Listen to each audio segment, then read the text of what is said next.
এখনকার যে বাজেটে আগেকার যে মানে পর্দায় যে ব্যাপারটা আসতো এখন তারা এটা আনতে পারবে না, এটাকে ফেক মনে হবে, তো এই জন্য করা হয় না। আবার কিছু গল্প আসে এমনই যে শুধু আমার নামটাকে ইউজ করার জন্য নিতে চায়। অ্যানিম্যাল মুভি যেটা 10 মিনিট বা 15-20 মিনিটে যে ববি দেওল ঢুকেছে পুরো ছবি ম্যাসাকার করে দিয়েছে। তা আমরা চাই যে এরকম কিছু আসুক, কিন্তু এখনকার যারা ডিরেক্টর নতুন যারা তারা আমাদের সম্বন্ধে জানে না বা আমাদের ছবি দেখে নাই, বা অনেকে তাকে নিয়ে কী ধরনের কাজ করতে হবে সেটা জানে না।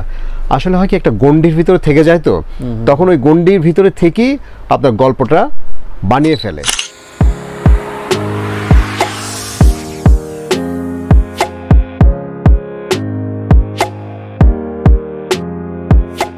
ইয়াং জেনারেশনে অনেকেই এখন চলচ্চিত্র নির্মাণে আসছেন, ছোট ছবি, মিড ফিল্ম, কিছু কিছু বড় বাজেটের ছবি আসছে।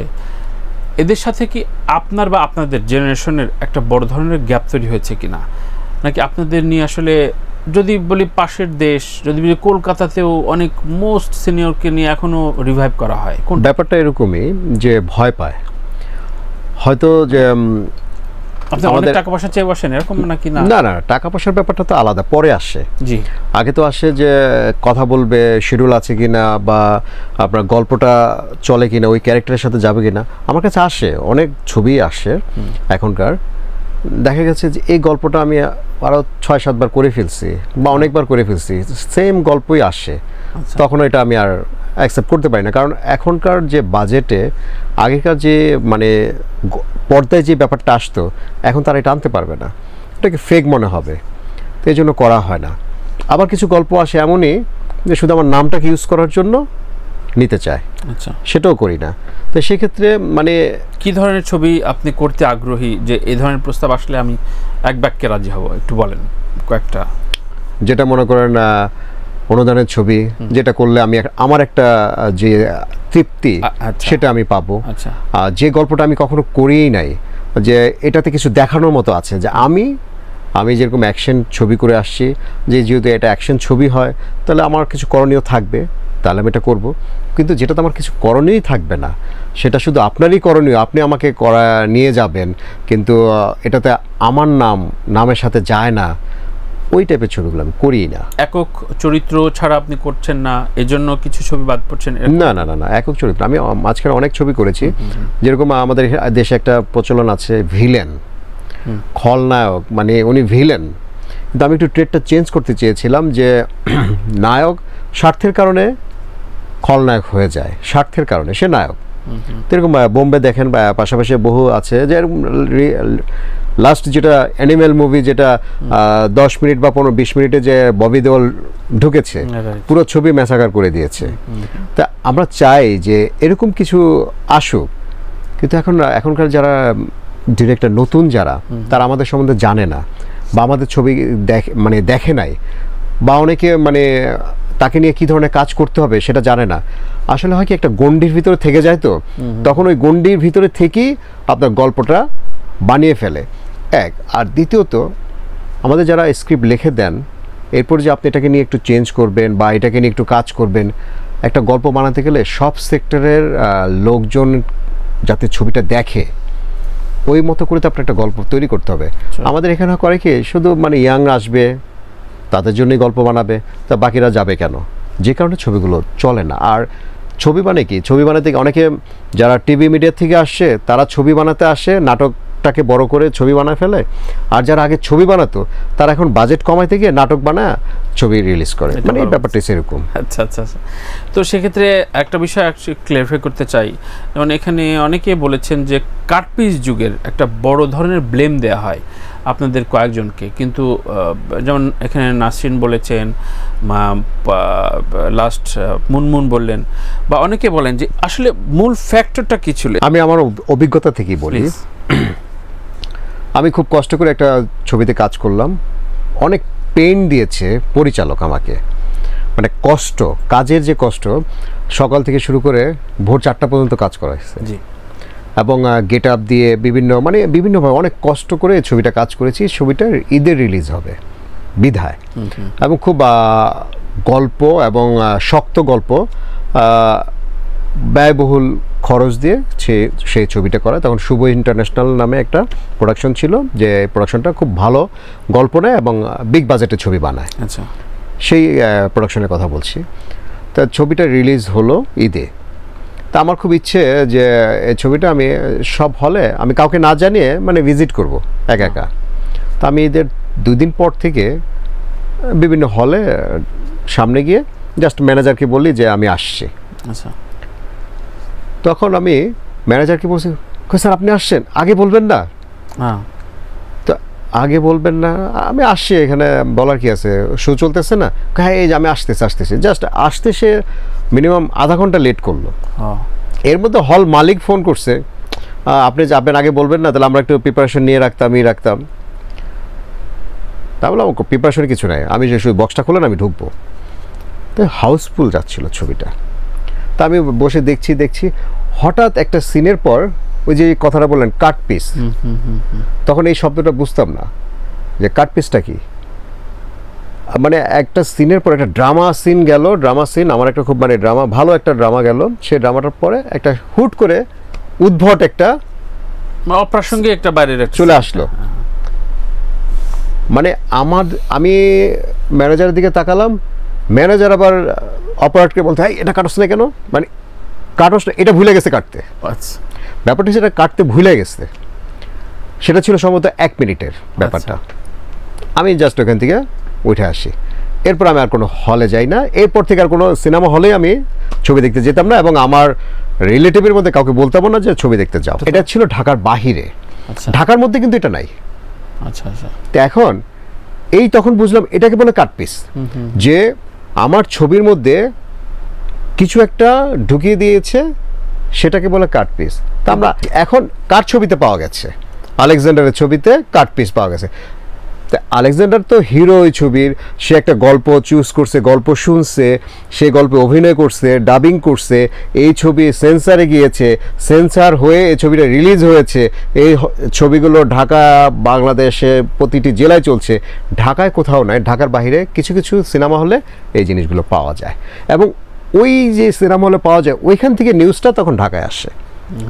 আর এটাকে কি করতো, পুঁজি করতো আমাদের যারা দেখতে পারতো না, অন্যান্য যারা জেলাস করতো বা ওনাদের পক্ষে যারা ছিলেন, তারা এই জিনিসটাকে হাইলাইট করতো। তখন হয় কি, আমি যার বিরুদ্ধে কথা বলবো সে একজন প্রযোজকরা 10 ভাই, এখন একজনের বিরুদ্ধে কথা বলবো, সে 9 জনকে বলে, দেখেন আমার বিরুদ্ধে সে এই করছে, সে ওইটা করবে না, সে প্রিচার করছে, বা তার কাজ আটকায় দেওয়া হবে। টোটাল সংগঠন বা ডিস্ট্রিবিউশন বা কাকরাইলপাড়া টোটালি বিক্রি হয়ে গেছিল, মানে অবশ্যই।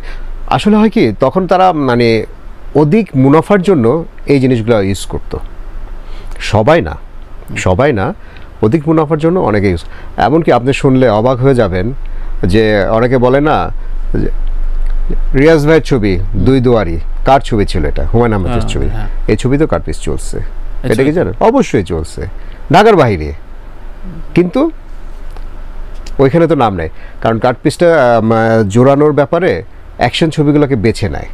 কারণ অ্যাকশন ছবিগুলোতে থাকে, বিভিন্ন প্রাসঙ্গিক থাকে, বিভিন্ন ধরনের স্কোপ থাকে, ওই ছবিগুলোতে তেমন একটা থাকে না। কিন্তু উদ্ভট কিছু আসলে পর পাবলিক এনজয় করে, এটাই ছিল তাদের ঢাকার বাইরে কাজগুলো। এটা হল মালিকরা বেশি করতো, এটা আমাদের ইন্ডাস্ট্রির লোক কমে যেতে হল মালিকরা এগুলো বেশি করতো। দীর্ঘদিন ধরে যে রোল করা বা সেই জায়গাটা তৈরি করতে পারছে না, কি ল্যাকিংস আছে যদি আমি নাম ধরেও বলি? নীরব আছে, ইমন, সাইমন, বাপ্পি, অনেক আপনার সামনে, এবং এদের 10-12টা ছবি, তারও বেশি কারো ক্যারিয়ারে, কিন্তু কেউই আসলে ওই অর্থে আগ্রহ পায় না যে পোস্টার বয় হিসাবে 10টা মানুষ বা 10টা হল তাকে এমজি দিয়ে নিয়ে যাবে। এইটা কেন নাই? আমার জসিম ভাইয়ের কথা মনে পড়ে। জসিম ভাই নিজে বলতো, দেখো আমার চেহারা, আমার পেট, আমাকে দর্শক দেখে। তার মানে কি, দর্শকের মনে জায়গা করে নিয়েছে জসিম ভাইয়ের মতো লোক। আর এখনকার তো ইয়াং, এত সুন্দর চেহারা, মানে সারাদিন জিমে থাকে, জিমে তো সবাই থাকে কম বেশি, নিজেকে ফিট রাখার জন্য জিমে থাকে, এটা তো অবশ্যই থাকতে হবে। তা জিমে থাকলেই তো হবে না, আপনাকে মনে জায়গা করার জন্য যে জিনিসটা লাগবে সেটা দেন। ছবি করলেই তো হবে না, আপনি ছবি পেলেন আর ছবি করলেন, ছবি করলেই তো হবে না, ছবিটাকে তো চুজ করতে হবে, এবং আপনাকে কতটুকু চুজ করে দর্শক, কতটুকু পছন্দ করে সেটা আগে বুঝতে হবে। আপনি কি কখনো মান্না ভাইয়ের সাথে ছবি করেছেন? আপনি কি কখনো রুবেল ভাইয়ের সাথে ছবি করেছেন? তাদের দর্শকের কাছে ঢুকছেন? ঢোকেন নাই। আমরা তো মান্না ভাইয়ের দর্শকের কাছে ঢুকেছি, রুবেল ভাইয়ের দর্শকের ঢুকেছি, জসিম ভাইয়ের পাই নাই, কারণ তাকে দেখে ভয় পেতাম। আমি সবসময় দূরে দূরে থাকতাম জসিম ভাই, আচ্ছা, কারণ সে ভুলগুলো বেশি ধরে। মানে তাদের কাছে তারা তো মানে শিক্ষক, তারা তো ভুল ধরবেই, মানে সে ভুল ধরবে এবং মানুষের সামনে সে ভুল ধরবে, এটা খুব খারাপ লাগবে, এই জন্য তার কাছে যেতাম না। তারপর তো সে চলেই গেল। রাইট, 3 জন হিরোর কথা বলবো, আপনি 3 লাইন 4 লাইন একটু ডিফাইন করবেন। চিত্রনায়ক রুবেল, চিত্রনায়ক মান্না, সালমান শাহ, 3 সুপারস্টার। মান্না ভাই ইন্ডাস্ট্রির জন্য একজন বলিষ্ঠ হিরো ছিল, সে নাই, ইন্ডাস্ট্রি অন্ধকার। এটা অনেকে বলে কেন, মানে সে গার্জিয়ান, ইন্ডাস্ট্রির গার্জিয়ান বলা চলে, মানে ইন্ডাস্ট্রি মানে শিল্পীদের গার্জিয়ান, এবং প্রোডাকশন হবে, ছবি চলবে, সিনেমা হলে যাবে, একজন বলার মতো নেতা দরকার, সেটা ছিল মান্না ভাই। এবং সে যেরকম ছবিতে যেরকম নেতা হতো বা যেভাবে গরিবের পক্ষ নিয়ে কথা বলতো, সেরকম আমাদের শিল্পীদের পক্ষ নিয়ে সে কথা বলতো, প্রযোজকদের পক্ষে, সেও একজন প্রযোজক ছিল, প্রযোজকদের নিয়ে পক্ষে কথা বলতো, তার কথাগুলো গ্রহণযোগ্য ছিল, এবং যাকে বলতো তারাও তাকে পছন্দ করতো, সবার ভিতরে তার একটা গ্রহণযোগ্যতা ছিল, যে কারণে মান্না ভাই কারোর মধ্যে সেভাবে আসে নাই, তৈরিও হতে পারে নাই, তৈরিও হয় নাই, এটা তৈরি হয় নাই, এটা একদম শেষ। তার মানে তার বিকল্প আসলে তৈরি হয় নাই।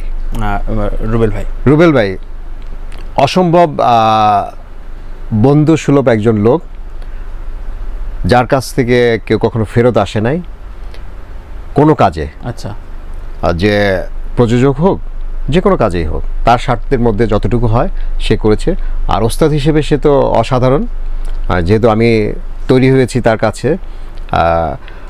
আজকে আমি বাংলাদেশে যতবার ন্যাশনাল চ্যাম্পিয়ন আর কারাতে এবং ইন্টারন্যাশনাল চ্যাম্পিয়ন, এবং সাউথ এশিয়ার মধ্যে যে আজকে আমি একজন হিরো কোচ, সাউথ এশিয়া বাংলাদেশে একজন কোচ, লিস্টেড কোচ, লাইসেন্সধারী, সেটা তার কারণেই। আচ্ছা আচ্ছা, তে সে তার শিক্ষাটা অসাধারণ, এবং সে নিজেকে কখনো বিক্রি করে না। কেমন? যেরকম আমি হিরো থাকবো, আমি ভিলেন করব না, বা আমি ওটা করবো, মানে সে এই জিনিসটাকে সে মেনটেন করে খুব ভালো। সালমান শাহ, ওনার কথা বলার কি আছে, সবার প্রিয় একজন মানুষ, মরার পরে আরও বেশি যে মিস করি, এবং সবাই ছোট থেকে বড়, যে প্রতিটি জায়গায় তার কিন্তু তেমন হাইট ছিল না, মানে কথা হাঁটা চলাটাই তার একটা অভিনয়, এবং প্রতিটাই মনে হতো যে আসলে এটা সালমান শাহ সম্ভব না। আচ্ছা আচ্ছা, মানে হিরোইজম লাইফস্টাইলই ছিল। হ্যাঁ, যা পড়তো সেটাকেই মনে হতো, কিন্তু কম দামি পড়তো, ওই যে ব্র্যান্ডের জামা পড়তে হবে, ব্র্যান্ডের করতে হবে, সেটা কিন্তু সালমান শাহের ভিতরে ছিল না। সে কিন্তু বঙ্গবাজারের ড্রেস আপ পরতো। আচ্ছা আচ্ছা, কখনোই মনে হতো না যে এটা বঙ্গবাজারে সালমান পরছে, এটা সালমান স্টাইল, সালমানের ড্রেস। এই যে ব্র্যান্ড, এটা সালমান তৈরি করতো, এবং স্কার্ফ পরাটা সালমান তৈরি করেছে। মানে যে কোনো জিনিস, এখনকার যত হিরো আসছে, সাকিব সহ ধরেন না কেন, সবই ফলোয়ার সালমান। তবে সালমান একটা ট্রেড তৈরি করে দিয়ে গেছে, যে ইয়াং হিরো যারা বা রোমান্টিক হিরো যারা, তারা সালমান হতে হবে, কিন্তু কেউ সালমান হতে পারবে না।